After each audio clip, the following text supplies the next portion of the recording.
اس لیے ابو ہریرہ فرماتے ہیں اللہ کے رسول صلی اللہ علیہ وسلم اپنے صحابہ کو یبشر اصحابہ خوشخبری باقاعدہ دیتے تھے، یقول فرماتے تھے اے لوگو تم پر ایک بہت مبارک مہینہ آنے والا ہے، وہ رمضان کا مہینہ ہے، کتب اللہ علیکم صیامہ، اللہ نے ان کے روزے تم پر فرض قرار دیے ہیں۔ پھر اللہ کے رسول نے رمضان کی فضیلت بتلائی، کہا یہ ایسا مہینہ ہے اس میں جنت کے دروازے کھول دیے جاتے ہیں، اس میں جہنم کے دروازوں کو بند کر دیا جاتا ہے، اس میں سرکش شیطانوں کو زنجیر میں جکڑ کر رکھ دیا جاتا ہے۔ یہ سب کیا ہے؟ یہ اللہ تعالیٰ کی طرف سے ماہ مبارک کی تیاری ہے۔ فرمایا آپ علیہ الصلوۃ والسلام نے، اور اس میں ایک رات تو ایسی زبردست ہے کہ جو 1000 راتوں سے بہتر ہے۔ اگر اس ایک رات میں بندے مومن اللہ کی عبادت کر لیتا ہے، اللہ سے اپنا تعلق جوڑ لیتا ہے، اللہ سے اپنا تعلق قریب کر لیتا ہے، کہا لیلۃ، اس میں ایسی رات ہے خیر من الف شہر۔ اللہ کے رسول صلی اللہ علیہ وسلم کی نظر میں آپ کے سامنے اس مہینے کی حقیقت تھی، جس کی وجہ سے اللہ کے رسول اس کا انتظار کر رہے ہیں، اللہ کے رسول اس کے لیے دعا کر رہے ہیں۔ روایت میں ہے آپ علیہ الصلوۃ والسلام فرماتے ہیں لو یعلم ما فی امتی، لو تعلم امتی ما فی رمضان لتمنت ان یکون رمضان السنۃ کلھا، اگر میری امت کو پتہ چل جائے کہ رمضان میں اللہ نے کیا رکھا ہے ان کے لیے، حقیقت پوری 100% اگر امت کے سامنے آ جائے رمضان کی، کہ رمضان میں رب کریم نے بندے مومن کے لیے کیا انعامات اور کیا کیا تحفے رکھے ہیں، اور اللہ کی رحمتیں کتنی بھرپور انداز میں اس کی رحمتوں کے جھونکے ایسے چلتے ہیں، اگر میری امت کو پتہ چل جائے رمضان میں کیا ہے، کہا قسم بخدا میری امت تمنا کرنے لگے گی کہ کاش پورا سال ہی رمضان چلتا رہے۔ ایک رمضان مومن صحیح معنی میں پالے، اس کے حق کی ادائیگی کے ساتھ، اس کی رات اور دن کی قدردانی کے ساتھ، اس کے لمحات اور اس کی گھڑیوں کو ضائع کیے بغیر نماز، روزے، تراویح اور جو فرض روزے ہیں اور اس کے علاوہ جو اعمال بتلائے گئے ہیں، ایک رمضان اگر صحیح قدردانی کے ساتھ مومن گزار لے، قسم خدا کی اس کی پوری زندگی بدلنے کے لیے کافی۔ اتنا مومن ترقی کرتا ہے رمضان کی گھڑیوں میں اگر وہ صحیح معنی میں ادا کرے۔ آپ علیہ الصلوۃ والسلام کے پاس مدینہ منورہ میں جو لوگ آتے تھے قبائل سے، مرکز پہ پہنچتے تھے، مدینہ منورہ میں قیام کرتے تھے، حضور کی صحبت میں رہتے تھے، مدت گزار کر جاتے تھے، 3 آدمی آئے اور مدینہ منورہ میں قیام پذیر ہوئے، آپ علیہ الصلوۃ والسلام کے پاس رہے۔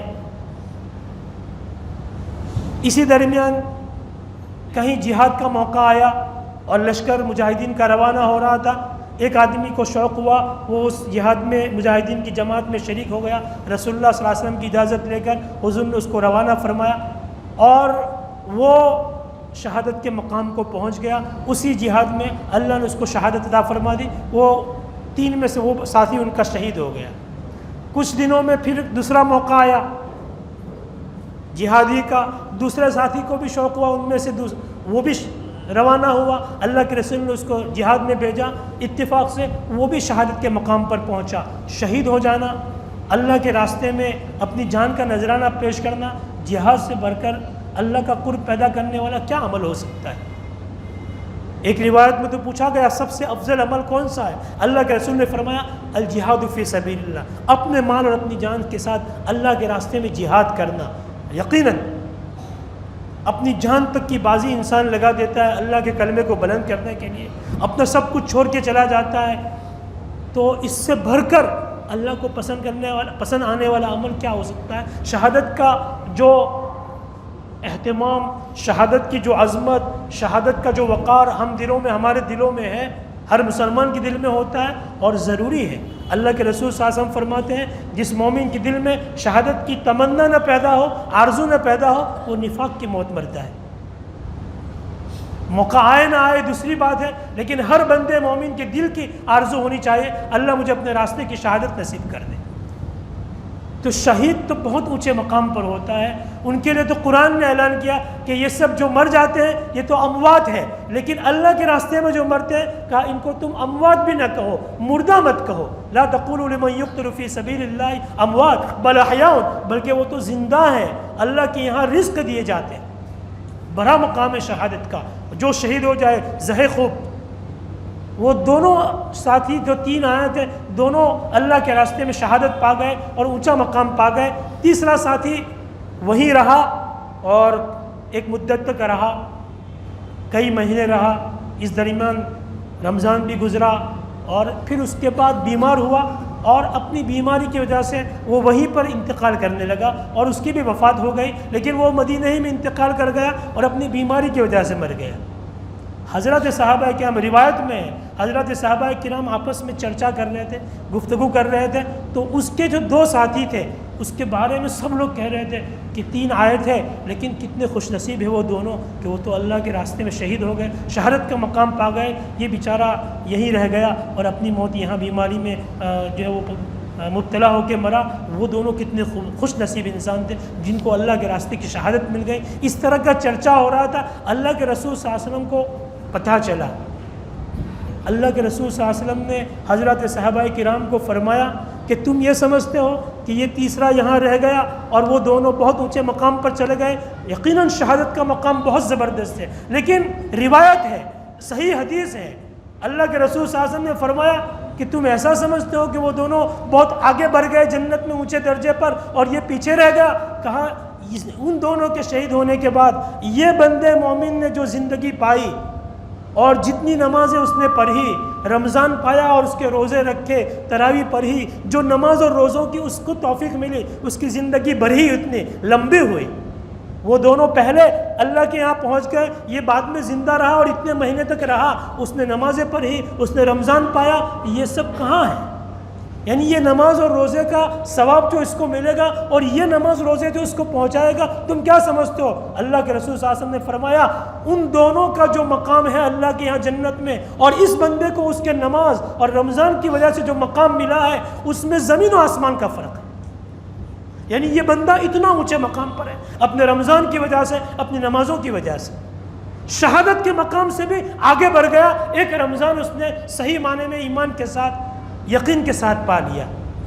یہ شرط ہے بندے مومن اس کو صحیح قدردانی کے ساتھ گزارے۔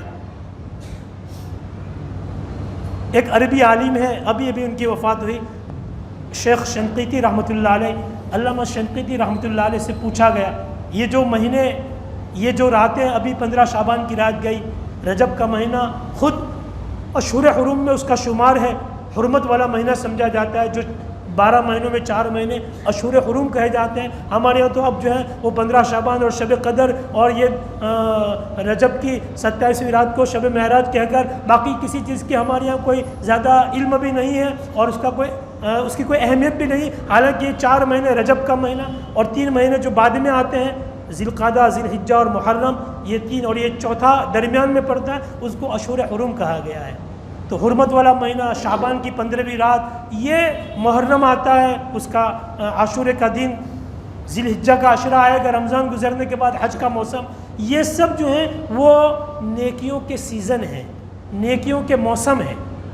تاجر کا ایک سیزن ہوتا ہے اپنی کمائی کا، کاشتکار اور مزدور کی اپنے کھیت میں جو ہے وہ پیداوار کے اگانے اور اس سے کمانے اور حاصل کرنے کا ایک سیزن ہوتا ہے۔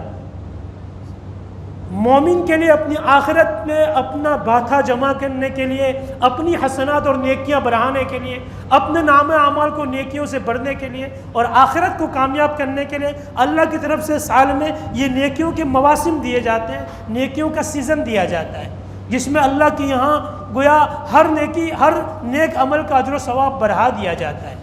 عام دنوں میں ہے اس سے زیادہ اس پر اجر و ثواب ملتا ہے۔ اللہ کے یہ بندوں کے ساتھ رحمت ہے، رافت ہے، اللہ کی طرف سے یہ بندوں کے ساتھ جو ہے خاص لطف و مہربانی کا معاملہ ہے۔ تو رمضان ہم کو جو ملنے والا ہے، ہم بھی یہ دعا کرتے ہیں رسول اللہ صلی اللہ علیہ وسلم کی اتباع میں کہ اللہ ہمیں شعبان میں جو بقیہ دن ہیں ان میں برکت عطا فرما اور ہمیں رمضان سلامتی کے ساتھ نصیب فرما۔ بہت سے چہرے وہ ہوں گے جو گزشتہ رمضان میں آپ کے ساتھ تھے، آپ نے ان کو گلی میں، سڑکوں پر، بازار میں، اپنے محلوں میں، اپنے گھروں میں، اپنے سرکل میں دیکھا ہوگا، اور یہ تو پچھلے 2 سال گزرے ہیں، اس میں تو کثرت سے اموات ہوئی، ایک پورا خلا ہو گیا، گیپ ہو گیا، پوری ایک قرن کا، ایک نسل کا، جو بہت سے وہ ہوں گے جو پچھلے رمضان میں اسی مسجد میں آپ کے ساتھ کھڑے ہو کر نماز پڑھتے تھے، آج وہ نہیں ہیں، ان کی زندگیاں ختم ہوئی، ان کا وقت پورا ہوا، وہ اس دوسرے رمضان کو نہیں پا سکے، اللہ ہمیں دوسرا رمضان دے رہا ہے، ہم انشاءاللہ اس مہینے کو پانے والے ہیں، ہم اس مہینے کی صحیح قدردانی کر لیں، اس کا استقبال کر لیں۔ اللہ کے رسول صلی اللہ علیہ وسلم کتنی مسرت کے ساتھ صحابہ کو کہتے ہیں، ماذا یستقبلکم وتستقبلون، تم سب جانتے ہو تم کس کا استقبال کر رہے ہو اور کون تمہارا استقبال کرنے آ رہا ہے۔ حضرت صحابہ پوچھتے تھے کہ کوئی جہاد کا موقع ہے، دشمن حملہ کرنے والا ہے، اس کے لیے آپ ہمیں تیاری کی اور رغبت دلا رہے ہیں، یا کوئی دوسرا کوئی خاص معاملہ پیش آیا؟ کہا نہیں، رمضان کا مہینہ آنے والا ہے، رمضان کا استقبال۔ اللہ کے رسول صلی اللہ علیہ وسلم رمضان کا انتظار اور اس کا استقبال اور رمضان کی قدر کیسے کرتے تھے؟ حضرات صحابہ کرام رضی اللہ تعالیٰ عنہم حضرات صحابہ کرام ہی تھے، ان کی زندگیاں تو یقیناً ہمارے لیے آئیڈیل ہے۔ حضرات صحابہ کرام کی زندگی کا مقصد ہی یہ ہوتا تھا کہ وہ تو ہر وقت اللہ کے رسول صلی اللہ علیہ وسلم کی زندگی کا معائنہ کرتے تھے، مشاہدہ کرتے تھے، نوٹ کرتے تھے کہ اللہ کے رسول صلی اللہ علیہ وسلم، اللہ کے پیغمبر کیسے اپنی زندگی گزارتے ہیں، اللہ کے رسول کی رات کیسے گزرتی ہے، اللہ کے رسول کا دن کیسے گزرتا ہے، اللہ کے رسول اپنے پڑوسی کے ساتھ کیسے معاملہ کر رہے ہیں، اپنے گھر والوں کے ساتھ کیسے معاملہ کر رہے ہیں، بچوں کے ساتھ ان کا کیا سلوک ہے۔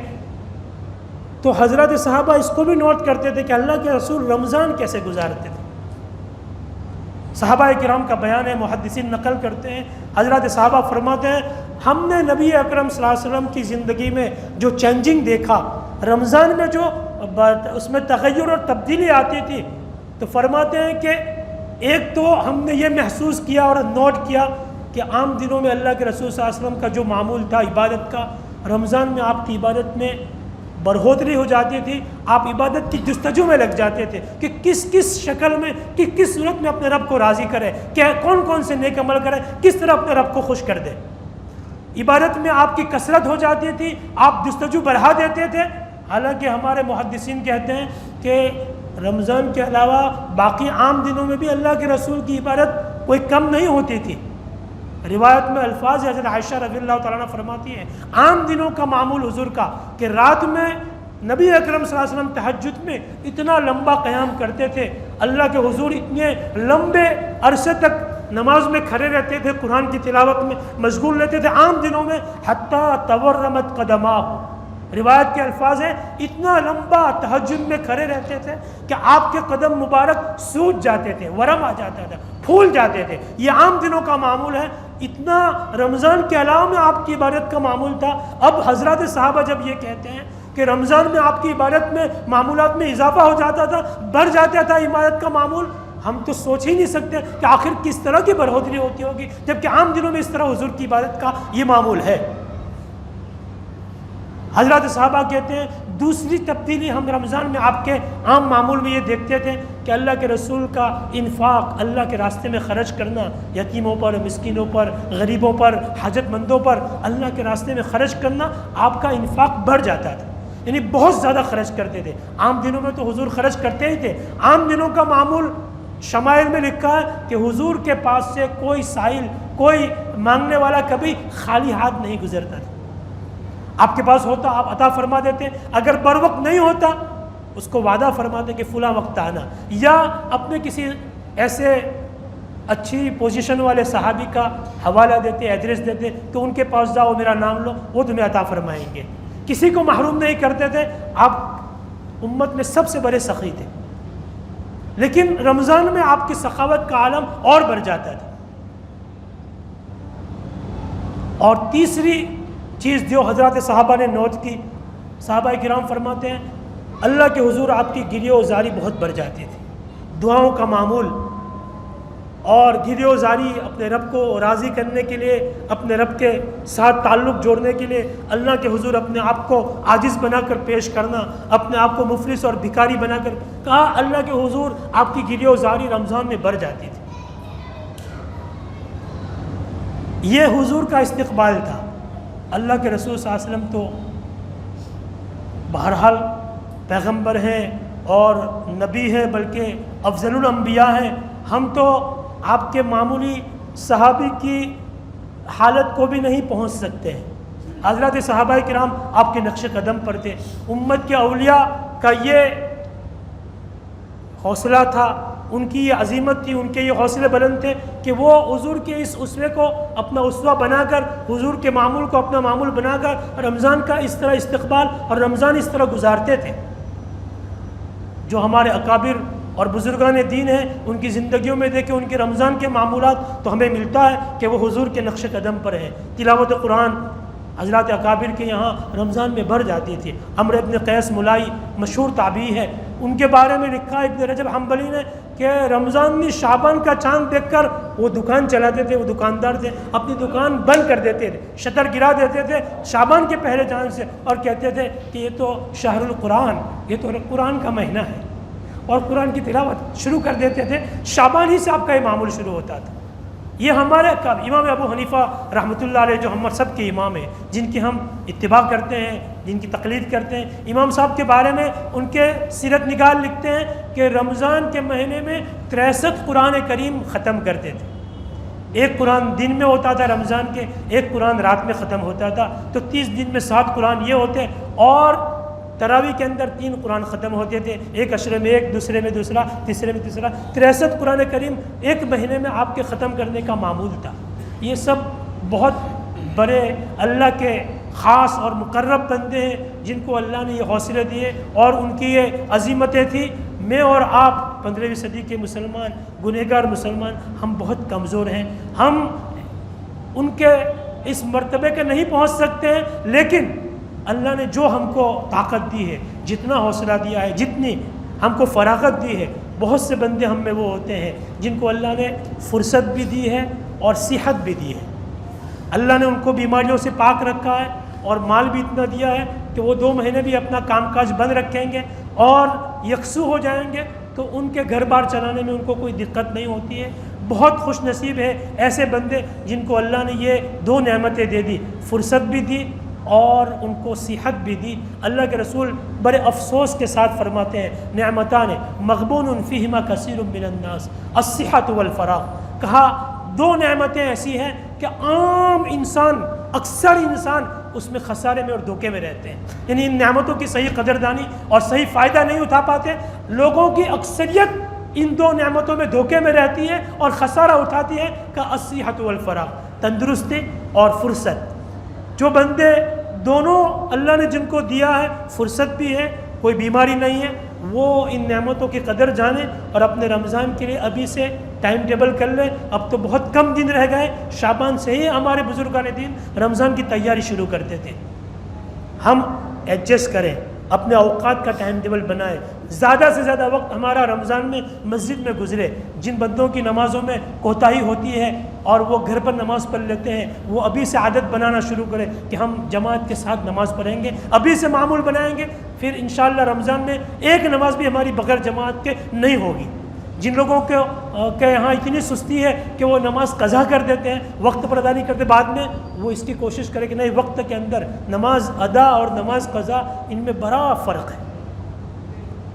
بلکہ اللہ کے رسول صلی اللہ علیہ وسلم تو اپنا غصہ اظہار کر رہے ہیں، ظاہر کر رہے ہیں ایسے لوگوں پر جو مسجد میں جماعت کے ساتھ نماز نہیں پڑھتے، گھروں میں اپنے وقت پر پڑھ لیتے ادا، لیکن اللہ کے رسول ناراضگی کا اظہار کرتے ہیں. بہت مشہور روایت ہے، صحیحین کی روایت ہے، اللہ کے رسول صلی اللہ علیہ وسلم نے مسجد میں سب جمع تھے اور جماعت کی تیاری تھی. اللہ کے رسول نے جماعت کو روک دیا اور کہا کہ میرا دل چاہتا ہے کہ لکڑیاں جمع کرنے کا تم کو حکم دوں، اور کہا پھر اس کے بعد جو ہے وہ اس میں آگ لگانے کا حکم دوں، اور ان لوگوں کو جو اپنے گھروں میں بیٹھے رہتے ہیں، مسجد میں جماعت سے نماز نہیں پڑھتے، ان لوگوں کو اس آگ میں ڈالنے کا حکم دوں.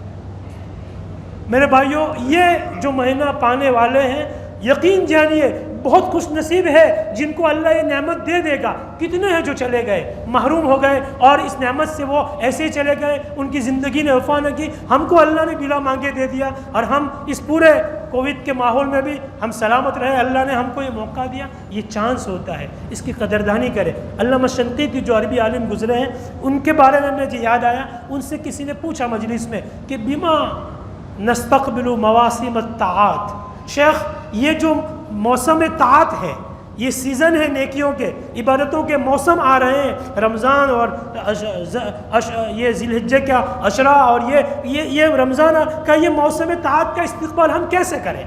ہمارے زمانے کے عالم ہیں، ابھی ماضی قریب میں ان کے انتقال ہوا، شیخ نے کہا بالاستغفار. کہا ہم لوگوں کا حال تو ہمارے مناسب تو یہی ہے کہ ہم ایسے سیزن کے اور ایسے موسم طاعت کا استقبال استغفار سے کریں. استغفار بہت زبردست عبادت ہے. استغفار بندہ اگر اختیار کر لیتا ہے، اس کے لیے پھر جتنی عبادتیں ہیں ان سب کا نچوڑ اور لب لباب اور خلاصہ اس میں داخل ہے. ہم استغفار سے استقبال کریں گے. اللہ کے رسول صلی اللہ علیہ وسلم اپنی زندگی کا معمول بتلاتے ہیں. رمضان میں نے پوری زندگی کا معمول حضور نے فرمایا. میں نے روایت پیش کی آپ کے سامنے، اگر ابن یسار المزنی فرماتے ہیں نبی اکرم صلی اللہ علیہ وسلم نے فرمایا اے لوگو اللہ کی طرف رجوع کرو، اللہ کی طرف توبہ کرو اور اللہ سے مغفرت طلب کرو اپنے گناہوں کی. پھر فرمایا میں ایک دن میں 100 مرتبہ اپنے رب سے استغفار کرتا ہوں. اللہ کا پیغمبر ایک دن میں 100 مرتبہ استغفار کر رہا ہے. محدثین کہتے ہیں کہ پیغمبر کو استغفار کرنا اور 100 مرتبہ اس کی کیا ضرورت پیش آئی؟ نبی اکرم صلی اللہ علیہ وسلم تو نبی بلکہ سید الانبیاء ہے، اور انبیاء تو سب کے سب معصوم ہوتے ہیں. نبی معصوم ہوتا ہے پوری انسانیت میں، اس کا کوئی صغیرہ کبیرہ گناہ نہیں ہوتا. یہ ہمارا عقیدہ ہے. انبیاء معصوم ہے، کسی نبی سے کوئی گناہ چھوٹا بڑا صادر نہیں ہوتا ہے. اور حضور تو پھر اللہ کے محبوب پیغمبر ہے. اللہ تبارک و تعالیٰ نے نبی اکرم صلی اللہ علیہ وسلم کے لیے اپنی خاص کتاب قرآن مجید میں صاف صاف اعلان کیا کہ نبی کا تو کوئی گناہ ہوتا ہی نہیں. لیکن اگر نبی اپنی شان عالی کے اعتبار سے اللہ کے سامنے اپنے کو کوئی گنہگار سمجھتا ہے، اور اگر آپ سمجھتے ہو کہ ان کی یہ کوتاہی ہے، تو بھی ہم نے معاف کر دیا. اِنَّا فَتَحْنَا لَكَ فَتْحًا مُبِينًا لِيَغْفِرَ لَكَ اللَّهُ مَا تَقَدَّمَ مِن ذَنبِكَ وَمَا تَأَخَّرَ. اے نبی ہم نے آپ کو فتح مبین دے دی، اور آپ کا اگر کوئی گناہ تصور کوئی کرتا ہے یا آپ اپنے اعتبار سے سمجھتے نبی کا کوئی گناہ نہیں ہوتا، اگر مانتے ہیں تو بھی ہم نے معاف کر دیا، اور پہلے کا بھی اور آئندہ کا بھی معاف کر دیا.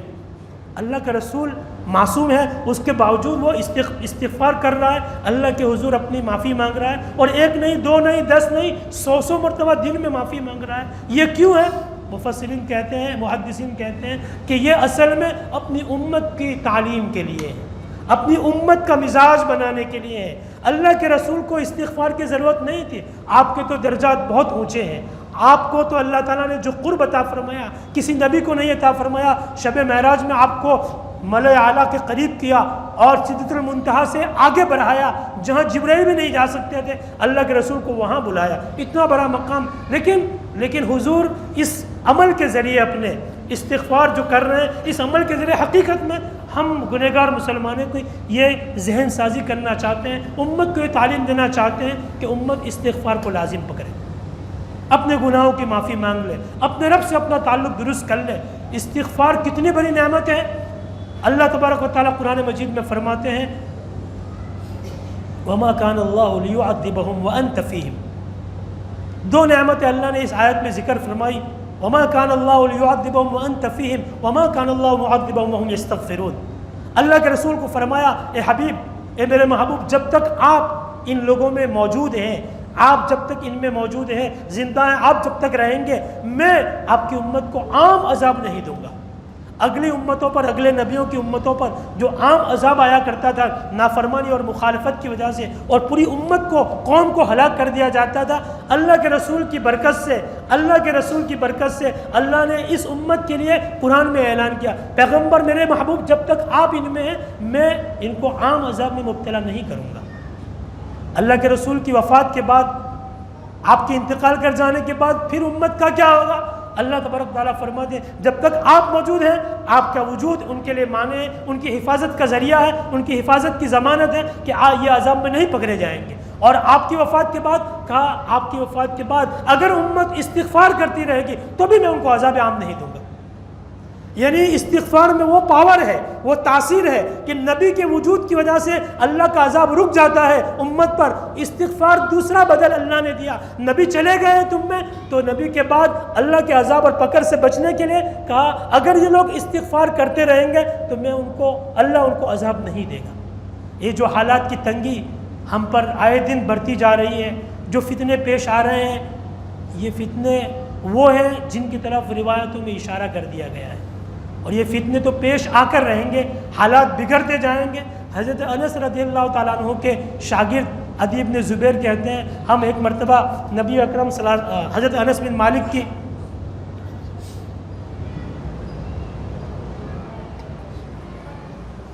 خدمت میں حاضر ہوئے، حجاج کا زمانہ تھا، حجاج کی طرف سے جو ظلم و ستم اور جو پریشانیاں ان لوگوں کو پیش آ رہی تھی، تو حضرت انس بن مالک کو ہم نے اپنی شکایتیں پیش کی کہ حضرت بڑا ظالم ہے یہ بادشاہ حکمران، اور بڑی تنگی کر رکھی ہے، ستاتا ہے، ظلم زیادتی اور بیجا۔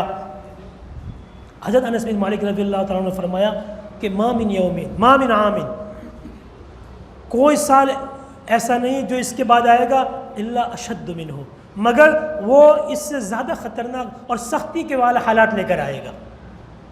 یعنی جیسے جیسے سال گزرتے جائیں گے تمہیں ابھی اس کی سختیوں کی شکایت ہے، ان کے فتنوں کی پریشانیاں ہیں، تمہیں کہا یہ تو ہر سال جتنا بڑھتا جائے گا اتنی فتنے اور پریشانیاں اور شدتیں بڑھتی جائے گی۔ آخر میں فرمایا میں نے یہ بات تمہارے نبی اور پیغمبر سے سنی ہے، یعنی حدیث ہے، اس لیے یہ تو پیش آتے رہیں گے۔ اللہ نے ہم کو اپنی حفاظت کے لیے اور اپنے جو ہے وہ اس کے لیے ہتھیار دیا ہے کہ ہم استغفار کو لازم پکڑیں۔ رمضان کے مہینے میں استغفار بہت زیادہ مؤثر ہوتا ہے، اللہ چاہتا ہے اپنے بندوں سے معافی کا معاملہ کرنا چاہتا ہے، اللہ کی رحمت بہانہ ڈھونڈتی ہے، اللہ دیکھتا ہے تھوڑا قریب آ جائے اللہ معاف کر دیتا ہے۔ اتنے استغفار کے اسباب رمضان میں جمع کر دیے ہیں، حق تعالیٰ نے روایتوں میں ہے کہ تھوڑے تھوڑے سے عمل پر کسی کا روزہ افطار کر دیا معمولی پانی سے، ایک کھجور کے ایک حصے سے، اس پر مغفرت کا وعدہ ہے، اللہ اس کی مغفرت کر دیتا ہے۔ ہم استغفار کے ذریعے ان مواسم طاعت کا استقبال کریں، یعنی جو ہم کو اللہ نے فرصت دی ہے، ہم کو صحت دی ہے، ہم کو توفیق دی ہے۔ جو لوگ مشغول ہوتے ہیں، جن کے پاس اتنے اللہ نے اسباب نہیں دیے، خوشحالی نہیں دی ہے، وہ مزدوری کرتے ہیں، ان کا جاب ہے، وہ جتنا ان کو فرصت ملتی ہے، اللہ کے یہاں کوانٹٹی نہیں دیکھی جاتی ہے، کوالٹی دیکھی جاتی ہے۔ وہ کروڑ پتی آدمی 2 لاکھ خرچ کرتا ہے اور تھیلا چلانے والا 10 روپے خرچ کرتا ہے، اللہ کی بارگاہ میں اس کا مقام بھی اتنا ہی ہے جتنا اس نے 1 لاکھ روپے خرچ کیا، اس سے کہ وہ اللہ کے لیے خرچ کر رہا ہے۔ یہاں تو اخلاص دیکھا جاتا ہے اور اللہ کے ساتھ اس کا تعلق دیکھا جاتا ہے، اس کی نیت دیکھی جاتی ہے۔ اللہ نے جس کو جس حال میں رکھا ہے وہ اپنے اعتبار سے رمضان کا استقبال کرے گا اور اپنے آپ کو فارغ کرنے کی کوشش کرے گا۔ جو توفیق مل جائے تلاوت کی، جو توفیق مل جائے اللہ کے ذکر کی، تسبیحات کی، جو توفیق مل جائے ہم کو صدقہ کرنے کی، جتنا خرچ کر سکے اللہ کے راستے میں پوری کوشش کرے، اور ان اعمال کو جو آرے دنوں میں ہم سے ہوتے ہیں تھوڑے بہت اس کو بڑھانے کی کوشش کریں۔ یہ ہمارے سلف کا طریقہ ہے، نبی اکرم صلی اللہ علیہ وسلم کا معمول ہے۔ لیکن جو زیادہ اہم بات ہے وہ یہ ہے کہ رمضان میں یہ باتیں ہم دیکھتے بھی ہیں، اللہ کی توفیق ہو بھی جاتی ہے۔ بہت سے ایسے بندے ہم دیکھتے بھی ہیں جو رمضان کے علاوہ مسجد میں نہیں ہوتے ہیں، مسجد سے دور ہوتے ہیں، مسجد والے ماحول سے دور ہوتے ہیں، وہ بھی مسجد سے قریب ہو جاتے ہیں، مسجد میں آ جاتے ہیں۔ جو سال بھر جس کو توفیق نہیں ہوتی وہ بھی قرآن لے کر بیٹھ جاتا ہے، کچھ بھی کوشش کرتا ہے۔ اللہ کا فضل شیطان کو اس میں زنجیروں میں جکڑ اسی لیے دیا جاتا ہے تاکہ یہ بندے مومن کی راہ نہ مارے اور اللہ کے ساتھ اس کے قرب کے راستے میں رکاوٹیں نہ پیدا کرے۔ اس لیے اللہ کی طرف سے یہ انتظام ہے مومن کو اپنے سے قریب کرنے کا کہ شیاطین کو ختم کر دیا جائے، بند کر دیا جاتا ہے، باندھ دیا جاتا ہے۔ تو بہت سارے اعمال ہم کو اللہ کے فضل سے توفیق مل جاتی ہے اور ہم رمضان گزارنے کی کوشش کرتے بھی ہیں۔ لیکن مشاہدہ یہ ہے، تجربہ یہ ہے کہ یہ سب رمضان پوری جو ہے وہ کوشش کے ساتھ گزارنے کے باوجود ہماری زندگی میں رمضان کے بعد جو تبدل اور تغیر، جو چینجنگ آنا چاہیے وہ ہم اپنی زندگی میں نہیں دیکھتے۔ بالغ ہو جاتا ہے بچہ 15 سال کی عمر میں، بالغ ہونے کے بعد ہم اپنی زندگی کا احتساب کریں، ہم نے کتنے رمضان پائے ہیں۔ پہلا رمضان جو بالغ ہونے کے بعد پایا تھا وہ تو بالکل جوانی کا عرصہ ہوتا ہے، بالکل نوعمری کا ہوتا ہے، 16 سال کی عمر، اتنی سمجھ بوجھ بھی نہیں ہوتی، اتنا علم بھی نہیں ہوتا، اتنا رجوع بھی نہیں ہوتا، لاؤبالی پن میں رمضان ہم نے گزارا ہوتا ہے۔ پہلی رمضان کے بعد ہماری زندگی جس طرح تھی ہمیں خوب معلوم ہے ہم نے کیسے زندگی گزاری۔ میری عمر آج 50 سال ہے، میں اپنے نفس کو کہتا ہوں کہ میں نے بالغ ہونے کے بعد 30-32 رمضان پا لیے تو میں دیکھ رہا ہوں کہ 20 سال کی عمر میں میرے رمضان کے بعد جو میری زندگی تھی، آج اتنے رمضان پانے کے بعد بھی میری زندگی اسی راہ پر ہے، اسی انداز پر ہے جو 20 سال کی جوانی میں ہوتی تھی۔ 20 سال میں اگر نامحرم عورت پر نظر ڈال دیتا تھا اور بد نظری کر لیتا تھا، غلط شہوت سے نظر دیکھتا تھا اور شہوت سے باتیں کر لیتا تھا، اس طرح کی باتیں ہو جاتی تھی، اس زمانے میں ایسے کام کر لیتا تھا۔ آج بھی اتنے رمضان پانے کے بعد میری زندگی میں وہی سب باتیں ہیں، تو میرے یہ 30 رمضان کہاں گئے؟ اس 30 رمضان کا کوئی اثر کیوں نہیں ہے؟ حالانکہ اس رمضان کے بعد کتنے رمضان آئے، بزرگوں کی صحبت میں رہے اور اللہ والوں سے تعلق کیا، اور ہم نے دروس قرآن سنے، اللہ کی باتیں سنی، ہمارا دل نرم ہوا، ہم نے جو ہے وہ اعمال صالحہ بھی کیے، کوشش بھی کی، لیکن کوئی فرق کیوں نہیں ہے؟ اس وجہ سے نہیں ہے کہ یہ جو اعمال صالحہ رمضان میں ہم لوگ کرتے ہیں، جن کو جتنی توفیق ملتی ہے، اس کی جو تاثیر ہے، یقیناً اللہ کے رسول صلی اللہ علیہ وسلم نے ان 3 ساتھیوں میں جو 2 شہادت کے مقام پر پہنچے اور تیسرا اپنی موت مرا بیماری کے بعد، لیکن حضور نے فرمایا کہ اس نے جو رمضان پایا تھا اور نمازیں پڑھی، روزے رکھے، اس کی وجہ سے وہ ان شہیدوں کے مقام سے بھی اتنے اونچے مقام پر پہنچا کہ ان میں اور ان شہیدوں کے مقام میں زمین و آسمان کا فرق، اتنی دوری کا۔ یہ رمضان کے اعمال کی تاثیر ہے، تو ہمارے اعمال میں وہ اثر اور پاور نہیں ہے۔ اس کی وجہ یہ ہے کہ ہم ان اعمال کو سیو کرنے والی جو چیزیں ہیں، ان کی تاثیر کو محفوظ کرنے والی چیزیں ہیں، اور وہ نہیں اپناتے۔ یعنی جیسے اعمال صالحہ کا اثر ہوتا ہے، ویسے آدمی جب گناہ کرتا ہے تو گناہوں سے اعمال صالحہ کا اثر ختم ہو جاتا ہے۔ ہمارے لیے ہمارے قوا بہت کمزور ہیں، ہماری طاقت نہیں ہے، ہم رات بھر تہجد میں نہیں کھڑے رہ سکتے، اتنی نفلوں کی پابندی بھی نہیں کر سکتے۔ روزانہ کا ایک قرآن میں ایک پارہ بھی مشکل سے ہم لوگ پڑھ لیتے ہیں۔ ایک قرآن تو دور رہا، ایک پارہ ہمارے لیے پڑھنا بعض مرتبہ دشوار ہو جاتا ہے۔ میرے بھائیوں، ہمارے اس پرفتن دور میں زیادہ بنیادی ہماری تیاری اور ہمارا رمضان کا استقبال یہ ہوگا کہ ہم زیادہ اہتمام اس بات کا کریں گے کہ جو کچھ نفل اعمال اور جو نماز روزے کی ہمیں توفیق مل جائے وہ تو ہے ہی، کرنے ہی ہے، لیکن ساتھ میں یہ اہتمام کرنا ہے کہ ان اعمال صالحہ کی تاثیر کو ختم کرنے والے گناہوں سے اپنے آپ کو پاک کر لیں۔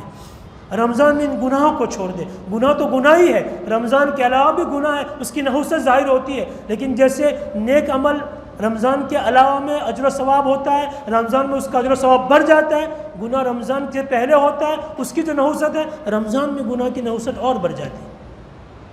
ہم اپنے روزوں کو رکھتے ہیں روزہ، بہت سے ایسے حوصلے والے بندے ہیں جو گرمیوں میں مزدوری کرنے کے ساتھ ساتھ روزہ پورا کر لیتے ہیں، مبارکبادی کے قابل ہیں، اور بالکل فرض ہے روزے اس میں بڑی، لیکن ان روزے کو ہم سیو کر لیں۔ روزہ فقط کھانے پینے اور بیوی سے رکنے کا نام نہیں ہے۔ رمضان میں روزہ رکھنے والا کتنا عمدہ کھانا اس کے گھر میں ہے، کتنا اچھا ڈرنک اس کے فریج میں رکھا ہوا ہے، کوئی کمرے میں ہے بھی نہیں۔ اگر اس میں سے ڈرنکس نکال کر، کولڈ ڈرنک نکال کر پی بھی گیا اور منہ صاف کر لیا اور بیٹھ بھی گیا، کسی کو پتہ نہیں چلے گا، لیکن وہ نہیں پیے گا۔ اس نے روزہ رکھا ہے، کیوں؟ وہ یہ سمجھتا ہے کہ نہیں، میرے رب کا حکم ہے کہ مجھے روزہ رکھنا ہے، میں اس کو نہیں چھو سکتا، ایک لمٹ ہے، غروب آفتاب تک، مغرب تک مجھے اس کے قریب نہیں جاننا ہے، رب کی نافرمانی ہے، اس سے میرا روزہ ٹوٹ جائے گا۔ حضرات صحابہ کرام میں سے کسی نے نبی اکرم صلی اللہ علیہ وسلم سے پوچھا، یا رسول اللہ، روزہ کس سے پھٹ جاتا ہے؟ بِمَ تُخْرَقُ الصِّيَامُ، روزہ کس سے پھاڑ دیا جاتا ہے؟ نہیں، روزہ کیسے ٹوٹ جاتا ہے، ختم ہو جاتا ہے؟ اللہ کے رسول نے فرمایا 2 چیزیں ہیں، الکذب والغیبۃ، جھوٹ اور غیبت، یہ روزے کا ستیہ ناش کر دیتے ہیں۔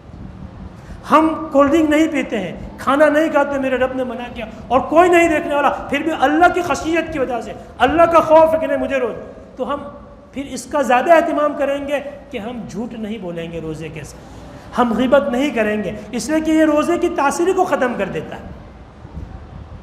ہم اعمال صالحہ کی پابندی کر لیتے ہیں، لیکن دیکھا ہم نے اپنی سوسائٹی میں کہ ان باتوں کی طرف توجہ نہیں ہوتی ہے۔ اصل زیادہ توجہ کے قابل یہ چیزیں ہیں کہ ہم اپنی زندگی میں رمضان میں چوکس ہو جائیں، میں، میرے گھر والے، میری بیوی، میری بیٹیاں، میرے بیٹے، میرے بچے، یہ کم سے کم اپنے گھر والوں میں کہ بھائی ماحول بنے گا کہ کوئی کسی کی غیبت نہیں کرے گا، کوئی کسی کی بات نہیں کرے گا، فلاں کی، رمضان میں کوئی ٹاپک نہیں ہوگا۔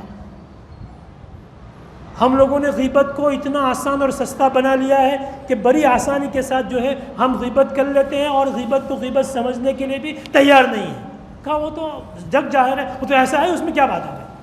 اللہ کے رسول صلی اللہ علیہ وسلم نے فرمایا, صحابہ نے پوچھا غیبت کیا ہے؟ کہا غیبت یہ ہے کہ تمہارے بھائی کی ایسی بات تم کرو کہ اس کو اگر پتہ چلی تو اس کو ناپسند ہو. صحابی کہتے ہیں ان میں وہ بات موجود ہوتی ہے جو میں کرتا ہوں. کہا تبھی وہ غیبت ہے, اور نہیں ہے اور تم کرتے ہو کہ وہ ایسا ہے تو تم نے اس سے بڑا گناہ یعنی تہمت لگا دی اس پر. تو رمضان جو ہمارا ضائع ہوتا ہے ان ایسے گناہوں کی وجہ سے جو ہمارے آپ گناہ نہیں سمجھے جا رہے ہیں, اس کے گناہ ہونے کا تصور یا سمجھے جاتے ہیں تو وہ بہت معمولی سمجھا جاتا ہے. غیبت کو تو اتنا معمولی سمجھ لیا گیا کہ تقریباً یہ سمجھو کہ اس کو کوئی گناہ ہی نہیں سمجھتا. یہ ہماری محفلوں کا مخواص بن گیا ہے. جیسے فریش ہونے کے لیے آدمی کھاتا ہے ذرا باتیں کرنے کے لیے, ہماری محفلوں میں خوشگواری پیدا کرنے کے لیے غیبتیں کی جاتی ہیں تو اچھا ذرا مزہ آتا ہے, فلاں کی بات کر لیں. نبی اکرم صلی اللہ علیہ وسلم فرماتے ہیں یعنی ہم زنا کو بہت بڑا گناہ سمجھتے ہیں, اور یقیناً زنا بہت بڑا گناہ ہے. زنا کا زبان پر لفظ لانے سے بھی شریف آدمی شرماتا ہے, دھیمے سے بولتا ہے, اور یقیناً گناہ ہے. زنا بہت بڑا گناہ ہے. آپ علیہ السلام روایت میں فرماتے حدیث شریف میں ہے کہ لا یزنی الزانی حین یزنی وہو مومن. زانی جب زنا کرتا ہے وہ اس وقت ایمان اس کا سلامت نہیں ہوتا, وہ ایمان اس کے اوپر اس کے سینے سے باہر آ جاتا ہے. زانی جب زنا کرتا ہے وہ مومن نہیں ہوتا ہے. خدا نخواستہ زنا کی حالت میں اگر مر گیا تو وہ کفر کی حالت میں مرا ہے, ایمان اس سے نکل جاتا ہے جب وہ اس گناہ میں مبتلا ہوتا ہے. زنا اتنا بڑا گناہ ہے, ہم اس کو گناہ بہت بڑا سمجھتے ہیں. لیکن آپ علیہ السلام ہی کی حدیث حضور فرماتے ہیں الغیبۃ اشد من الزنا.